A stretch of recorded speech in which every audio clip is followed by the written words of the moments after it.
head. Say what? It's like a jungle sometimes. It makes me wonder how I keep from going under. It's like a jungle sometimes. It makes me wonder how I keep from going under. It's like a jungle sometimes. It makes me wonder how I keep from going under. It's like a jungle sometimes. It makes me wonder how I keep from going under. A child is born with no state of mind, blind to the ways of man. Seguimos en Nirvana Verbal, el programa de hip hop de la radio pública, y estamos festejando los 50 años de hip hop. Es increíble que yo tenga casi la edad del hip hop. Me hace sentir un toque grande, honestamente, y a la vez me parece muy flashero la cantidad de etapas que viví, por ejemplo, del hip hop en mi país. Ni hablar, tener esa sensación de haber vivido muchos fenómenos del hip hop en general en su momento. En el momento En clave. el momento en que estaba sucediendo. Eso para mí es re loco. No porque le dé un mayor nada. Solo como que me flashea, no sé, haber descubierto discos que me gustan, que hoy se convirtieron en hitos que no sé, los compré cuando salieron, ¿entendés? Claro, eso pensaba. Capaz discos que yo, descubrí después más tarde, y adentrándome en el hip hop, vos lo descubriste. ¿Te llegó cuando Me llegó, que tampoco era un salió? descubrimiento, porque también parece eso como a nivel arqueológico, una cuestión de yo escuchaba hip hop y Claro. querías ver de dónde Era salían como los tal discos. saca un disco. Total. Claro, obvio. A la vez, también digo, me ha pasado y me seguirá pasando espero el último día de que esté en esta vida. También de conocer discos y música hasta el día de la fecha, ¿no? Claro. De esa época que no conocí. Sí, es Incluso, infinito. lo he dicho muchas veces, ponerle la escuela española es algo que me llegó mucho más tarde en mi vida y que tuve que un poco estudiar cuando me terminé convirtiendo en periodista y involucrándome tanto con el hip hop, ¿no? Pero pienso, no sé, en los discos de no sé, en el momento en que empecé a escuchar Tupac, en el momento en que empecé a escuchar a Cypress Hill, en el momento en que empecé a escuchar a D'Angelo, en el momento que empecé a escuchar a Talib Kweli, a Mos Def o a Lorin, ¿no? Como que eran esos momentos en donde estaban sacando esos discos. Claro, todo eso fue pos. Pero bueno, no, quizás para adentrarnos un poquito en ¿por qué celebramos hoy los 50 años del Flor? hip hop? ¿Por qué? La realidad es que lo concreto es que se plantó, como viste, siempre uso la misma frase, se plantó bandera del nacimiento del hip hop el 11 de agosto de 1973, porque fue la fecha en la cual estuvo la fiesta que hemos recordado hace un par de programas nomás, si no me equivoco, acá justo en el programa, de esa fiesta que gestionó la primera persona que ha sido gestora de hip hop real, así como que le podemos poner ese título oficialmente, que fue Cindy, la hermana de Kool Herc, que Kool Herc colaboró con la organización de la fiesta, pero fue el DJ oficialmente de aquella fiesta en Sedgwick Avenue, estamos hablando del Bronx de Nueva York, de los Estados Unidos, y se planta bandera en ese momento como el arranque, como la fundación, si se quiere, el nacimiento, el surgimiento, me parece incluso más atinado, de el hip hop como cultura, como todo lo que conocemos después. La realidad es que, y acá no estoy citando directamente, pero sí recomiendo para quien tenga una suscripción al Wall Street Journal, que pueden leer la nota de Dan Charnas, que además es un autor muy piola, que ha escrito un libro sobre Jay Dilla muy bueno, Dilla Time también, pero en esa nota él un poco se cuestiona algo que me parece que está bueno hacer hoy, que es, ¿tiene 50 años el hip hop? Excelente pregunta, Dan Charnas. Para mí, espectacular. momento de reflexión con Dan, mi amigo. No, excelente Me pregunta. gustaría que Dan porque vea esto realmente y diga, no, Soy 800 en Argentina Dan Charnas. están hablando de mí. Imagínate el flash del están chabón. haciéndome ese comentario aparte.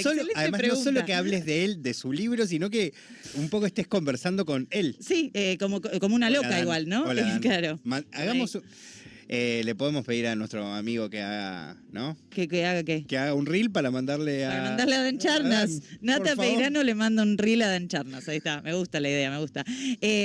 No, excelente pregunta, Dan Charnas. ¿Por qué digo esto? Porque la realidad es que, como hemos complejizado no solamente en mis columnas de este programa, sino en este programa en general, la realidad es que es muy difícil plantar bandera de una fecha concreta para hablar de algo tan amplio como una cultura, específicamente como la que es el hip hop hoy, que ha tomado un nivel global cultural, pero que además es una cultura que nace, como tantas otras, y te diría prácticamente todas, si uno va un poco a escarbar, de mestizajes de cosas, de procesos, de transiciones, de absorber culturas que no son la propia. Y la realidad es que aparte es la característica fundamental del 11 de agosto de 1973, esto del mestizaje y de apostar a lo híbrido. ¿Por qué? Porque justamente en ese momento no es que el DJ Kool Herc ponía temas de un rapero que sonaban como hoy en día podemos pensar una fiesta de hip hop. La realidad es que en ese momento lo que estaba sucediendo, que estaba más que en esa fecha, en esa época, en ebullición, era justamente que los DJs tomaran el poder de los platos para usar específicamente los breaks, lo que hoy conocemos como breaks más normalmente, pero que en ese momento era algo totalmente nuevo, que era la parte de la canción que hacía de cualquier canción, sea mucho disco, mucho soul, mucho funk, la parte de la canción que les servía y repetirla, lo que podríamos decir un loop. Y meter los breaks para que justamente eso funcione y además tener un maestro de ceremonias, que fue algo que progresivamente se fue incorporando más, un MC para los amigos. Todo eso no es que fue la primera vez que se hacía. La realidad es que es algo que venía medio pasando, que venía sucediendo y que en esa fecha en particular fue la fecha como lo más atrás que podemos ir para garantizar con hechos fácticos que eso sucedió. Pero lo cierto es que hay un montón, y especialmente en esa época, un montón de eventos de los cuales no tenemos documentación, no tenemos fotos, no tenemos videos, no tenemos notas en el diario, no tenemos nada para comprobarlo, pero sabemos por una cuestión lógica de cómo funcionan las culturas en el mundo, que es obvio que eso no salió de un repollo, ¿no es cierto? Como que es obvio que eso viene de algún lado, la inspiración de Kool Herc viene de algún lado, y mucho tiene que ver con tantas cosas que hemos tratado en este programa, que son el resto de las culturas que influenciaron a través de, no ni siquiera te digo los años, las décadas, a el resultado que luego fue el producto que podríamos decir de esa transición, que fue el hip hop.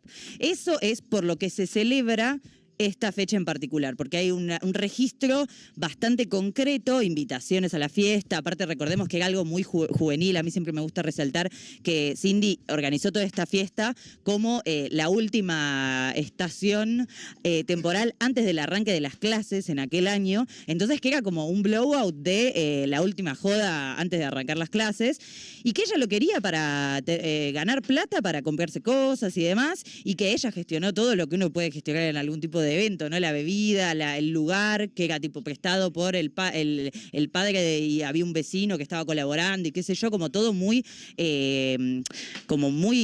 casero, si se puede decir de alguna forma, pero esa fue la fecha, digamos, de la que tenemos registro de todo esto. Lo importante mencionar es que no solamente que hay muchas influencias y muchos hechos previos de los que seguramente no tenemos registro, que llevaron, que era como estaban en el camino, en conducción a esa fecha que puede declararse como el nacimiento del hip hop, sino que también no es que al otro día había hip hop.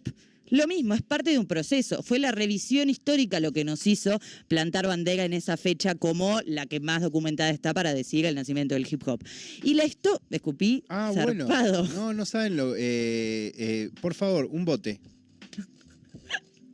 Tampoco, pará, Le voy a decir a Maru que haga aparecer un bote acá. Le pedía todo a Maru. No, Maru, gracias. No, vamos a hacer de cuenta que esto no pasó. No, ¿sabes qué me flasha mucho? Como siempre, como lo cíclico de todos estos procesos. Es como, si bien pasan en distintos lados, en distintas épocas, a veces con diferencia de, no tantos años, pero un poco, con diferentes cosmovisiones, con diferentes culturas. Ayer lo escuchaba a Yacimel y a DJ Hollywood hablando del comienzo del hip hop en Argentina, y lo que más resaltaban es esto.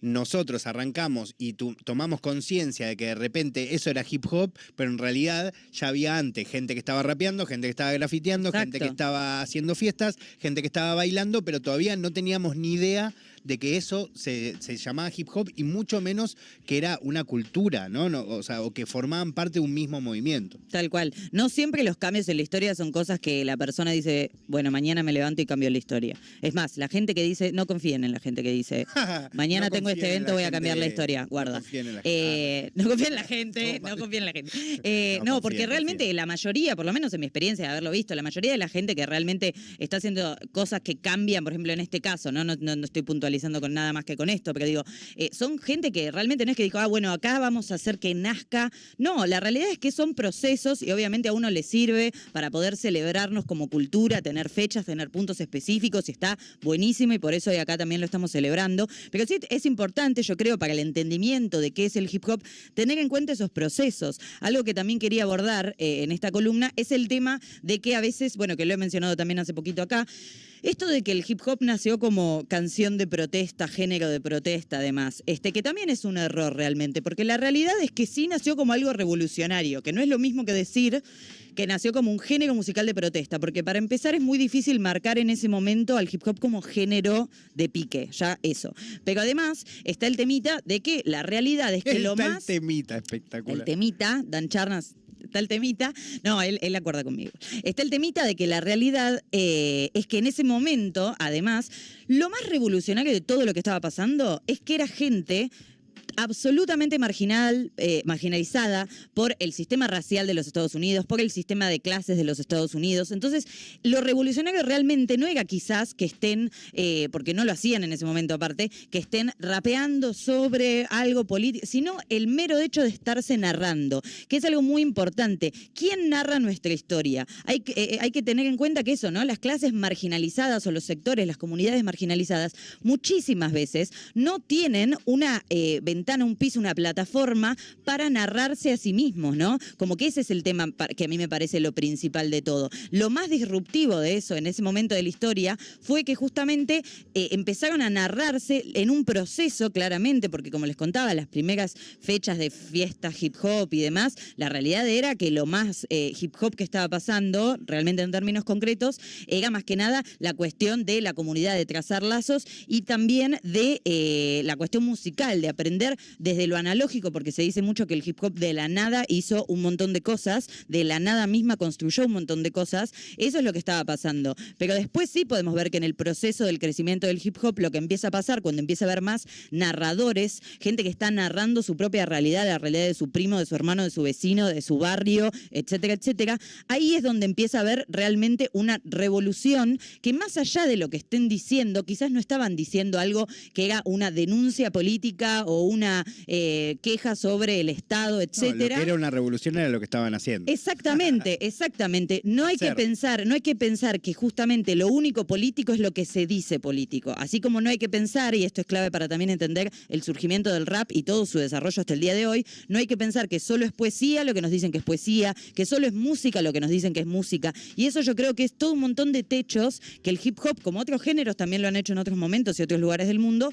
han sabido romper, ¿no? Entonces yo creo que eso es lo más revolucionario, si se quiere, que estaba pasando y que realmente hoy quizás a veces se nos va de perspectiva lo enorme que es que de comunidades específicas de un barrio de los Estados Unidos en los años 70, podríamos decir, con influencia... No, si te abstraes no tiene sentido. No tiene sentido que se haya generado lo que hoy en día es que el hip hop. Nosotros acá nos sintamos raperos, kilómetros y kilómetros. Que hagamos contenido vinculado a esta cultura que ha desarrollado una identidad completamente propia en otro lugar del mundo en el que estamos nosotros, y no es el único lugar donde ha sucedido. Y no solo eso, en otras partes del mundo donde el hip hop ha sabido, todo esto que les he contado tantas veces en este programa, realizar ese tipo de procesos de reterritorialización, no, de adaptación, de absorber características locales, de absorber, de que sigue habiendo, aparte es increíble pensarlo de esta forma, el hip hop en Latinoamérica, por ejemplo, es un hip hop que claramente ha absorbido características locales, regionales, lingüísticas, sonoras, de filosofía, y sin embargo sigue existiendo el respeto y el culto al origen de todo eso. Eso no es nada común, es muy flashero pensarlo, y la realidad es que está buenísimo también que algo que me parece de lo que a mí por lo menos más me enamora del hip hop, es que desde ese momento hasta el día de hoy, las bases más revolucionarias del hip hop se han construido de forma autónoma y colectiva, y eso me parece que es fantástico porque no en todos los nichos de géneros o de subculturas o culturas se puede ver ese tipo. Hay culturas que tienen cierto como aprecio especial a lo individual, por ejemplo, depende mucho del contexto de donde hayan salido también esas expresiones artísticas o culturales, pero el hip hop realmente obviamente tenemos de todo, tenemos gente que no responde en absoluto a los orígenes y gente que sí, y eso eso está bien y eso está perfecto, porque así funciona la cultura a nivel mundial en todos los países, en todos los idiomas, en todos los géneros, etcétera. Pero a mí por lo menos me parece que hay algo de la memoria colectiva en la identidad del hip hop que realmente es como lo particular que termina rompiendo y generando un montón de resquebraduras en el status quo de un montón de cosas, incluso hoy en día, cuando el hip hop es algo bastante mainstream en todo el planeta. Entonces es importante tener en cuenta eso. Hay artistas que quizás son masivos sus públicos y que sin embargo los ideales o las perspectivas, más que ideales, porque tampoco para irnos a lo romántico, aunque pero las perspectivas que plantean realmente plantean plantean una cosmovisión que rompe con el status quo que hay alrededor del mundo de cómo tiene que ser una persona exitosa, por ejemplo. Entonces, realmente hay un montón de cosas para celebrar hoy que tienen que ver con la amplificación de un montón de cuestiones culturales que no solamente surgieron de aquella avenida Sedgwick en el Bronx de los Estados Unidos, sino que fueron desarrollándose y potenciándose en los Estados Unidos y en el resto del planeta, y también en Argentina, que es el territorio que nos corresponde gracias al Diego, donde también hay un montón de... por supuesto. Que también, digo, como la realidad es que obviamente acá tenemos artistas de todo tipo, y incluyo toda Latinoamérica en esto también, ¿no? Como, o todo el mundo hispano, si queremos. Tenemos artistas de todo tipo, pero es increíble cómo hay o sea, cruza el idioma incluso, y cruza las fronteras, el tema de el respeto a de dónde salió, quiénes lo hicieron, las influencias que tuvo ese nacimiento del hip hop. Así que para mí hay un montón de cosas para celebrar, pero quería hacer un pantallacito así para tener en cuenta que todas las disciplinas que están dentro del hip hop no tienen techo y que si hay los van a seguir rompiendo. Espectacular, Flor. Te agradezco siempre poder brindarnos ese conocimiento, todo esto que realmente nos has dado. Quiero aprovechar y mandarle un saludo a Seba Sarabia, que tiene la particularidad de ser productor y joyero. Nice. Parece una combinación espectacular. Fantástica. Como nuestra operadora, que es batera. Es Ahí está, batera la gente y operadora. Me parece multitasking. increíble que Maru toque la bata. Nunca la he visto en vivo. Te debo eso, la verdad, Maru. Voy a ir a ver a Johnny Nillero. Podemos poner una canción después, si querés. Uy, ¿No? re. Como para que Banco. escuchen también la banda de Banco. Dali, ¿te parece si ponemos un poco de Faust, que va a entrar en un segundo con nosotros? También le agradecemos a Nata. Hoy tenemos en el estudio, no lo vamos a exponer porque no tiene por qué, el responsable de todo lo que ven en este momento atrás nuestro, de muchas de las cuestiones que compartimos en redes. Nos ha salvado las papas en múltiples Nos ocasiones. ha salvado las papas, y también de que a veces podamos compartir cosas, porque también nos graba los programas, alguien que le agradecemos un montón, así que está acá hoy acompañándonos, como también Faust, que ya está afuera. Ya está. Así que vamos a escuchar un poco de su música para que si no lo conoces, lo ubiques un poco, y después charlamos con él, le cuento toda la historia, la misma que le conté a Kiefa, de por qué empecé a hacer estas notas, de por qué me rijo bajo la palabra única de la reina máxima, que es Amén. Lolita Fiamma. Amén, totalmente. Así que ahora escuchamos Faust y seguimos con Nirvana Verbal hasta las 0.